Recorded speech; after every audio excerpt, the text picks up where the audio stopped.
Hi Cancer, welcome to third eye tarot. ये एक general love reading है for the month of March. Video शुरू करने से पहले एक इम्पॉर्टेंट डिस्क्लेमर। वीडियो में बताई गई सारी बातें एक जनरल लव रीडिंग है, तो आप उन्हीं बातों को ले जो आपके साथ रेजोनेट करती हैं। जो बातें रेजोनेट न करती हों प्लीज़ उसे आप छोड़ दें। तो चलिए शुरू करते हैं और देखते हैं कि टैरो कार्ड्स के क्या मैसेजेस हैं आप सभी के लिए 15 ऑफ मार्च से एंड ऑफ दिस मंथ तक। आपका पहला कार्ड जो है वो है S of pentacles, 5 of pentacles और नाइट ऑफ पेंटिकल्स। आपके तीनों जो कार्ड्स हैं वो पेंटिकल्स की एनर्जी है, जो कि अर्थ साइंस की एनर्जी होती है और ये स्टेबिलिटी को दिखाती है ना। जो पहला कार्ड है वो है एस ऑफ पेंटिकल्स। इसका मतलब आप एक न्यू स्टार्ट, एक न्यू बिगनिंग के बारे में सोच रहे हैं, जहाँ पे स्टेबिलिटी बहुत ज़्यादा इम्पॉर्टेंट हो। आपका फोकस जो रहेगा वो स्टेबिलिटी लॉन्ग टर्म पे रहेगा और आप एक न्यू स्टार्ट की तरफ सोच रहे हैं। जो नेक्स्ट आपका कार्ड है वो है 5 ऑफ पेंटिकल्स। 5 ऑफ पेंटिकल्स का मतलब आपको ऐसा लेफ्ट आउट या अलोन वाली फीलिंग हो सकती है। आपको ऐसा लग सकता है कि आपके पार्टनर ने आपको बस ऐसे ही छोड़ दिया, उन्होंने आपकी केयर नहीं करी, आपका वैल्यू नहीं करा। तो कुछ केसेस में अगर आपका कोई सिचुएशन ऐसा है तो आपको ये फीलिंग ज़रूर हो सकती है ना। जो तीसरा आपका कार्ड है वो है नाइट ऑफ पेंटिकल्स।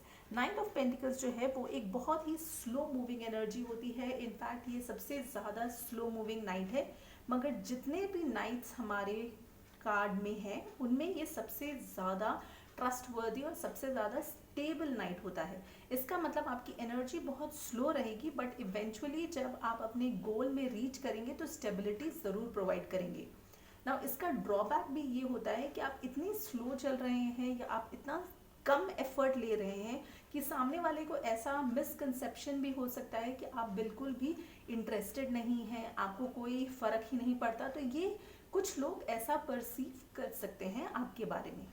तो चलिए इसके साथ हम क्विकली अब देखते हैं कि हमको ये 3 कार्ड्स आपके लिए क्यों आए हैं। सो जो पहला क्लैरिफाइंग कार्ड है वो है 2 ऑफ वॉन्ड्स और मून कार्ड। सो जो 2 ऑफ वॉन्ड्स है उसका मतलब 2 ऑप्शंस होना।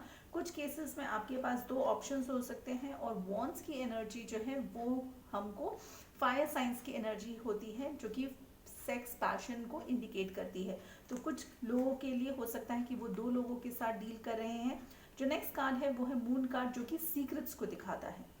चलिए अब हम ये देखते हैं कि 5 ऑफ पेंटिकल्स का क्लैरिफाइंग कार्ड क्या है। सो जो पहला कार्ड है वो है 5 ऑफ कप्स और 8 ऑफ स्वॉर्ड्स। 5 ऑफ कप्स का मतलब आपको ऐसा फील होगा कि इस रिलेशनशिप में अब कुछ भी नहीं हो सकता है, कुछ भी आप कर लो तो ये रिलेशनशिप ठीक नहीं हो पाएगा। बट ये सही नहीं है। अगर आप वो सही अमाउंट ऑफ एफर्ट ले तो ऐसा ज़रूर हो सकता है कि ये रिलेशनशिप आप फिर से रिवाइव कर सके ना। जो 8 ऑफ स्वॉर्ड्स है उसका मतलब कन्फ्यूजन, बिकॉज आप ब्लाइंड फोल्डेड हैं, आपको सही चीज़ें नहीं दिख रही हैं, तो आप शायद कोई रॉन्ग डिसीजन भी ले सकते हैं। या कुछ केसेस में ऐसा हो सकता है कि आपको बिकॉज सारी चीज़ें नहीं दिख रही हैं तो आप एक गलत डिसीजन फिलहाल शॉर्ट टर्म में ले सकते हैं ना। चलिए इसके साथ हम देखते हैं नाइट ऑफ पेंटिकल्स का क्या क्लैरिफाइंग कार्ड है। सो पहला कार्ड है डेथ कार्ड और 4 ऑफ कप्स। डेथ कार्ड का मतलब किसी तरह का ट्रांसफॉर्मेशन इस रिलेशनशिप में बहुत ज़्यादा ज़रूरी है या आपकी लाइफ में होना बहुत ज़रूरी है।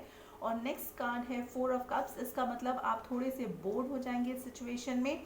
इस वक्त अगर आपको कोई एक कप ऑफ लव ऑफर भी करे तो आप वो एक्सेप्ट नहीं करेंगे। तो ये सिचुएशन ऐसा है जहां आप लोगों को दिखाएंगे कि आप उस सिचुएशन में बहुत ज़्यादा ही बोर्ड हैं ना। चलिए अब इसके साथ हम ये देखते हैं कि मोनोलॉजी ऑरेकल डेक का क्या मैसेज है आप सभी के लिए। सो जो कार्ड का मैसेज है वो है don't let pride get in your way. इसका मतलब प्राइड और ईगो को अपने सामने मत आने दीजिए। कॉम्प्रोमाइज़ करिए, एडजस्ट करिए, अपने पार्टनर के साथ बैठ के फेस टू फेस कॉन्वर्सेशन करिए और चीज़ों को रिजॉल्व करने की कोशिश करें। तो इस वीडियो में आप सभी के लिए इतना ही। अगर आपको ये वीडियोस अच्छी लग रही हो तो प्लीज़ लाइक शेयर सब्सक्राइब करें, hit that bell notification. And जैसे मैं हमेशा कहती हूँ, stay safe, love yourself first.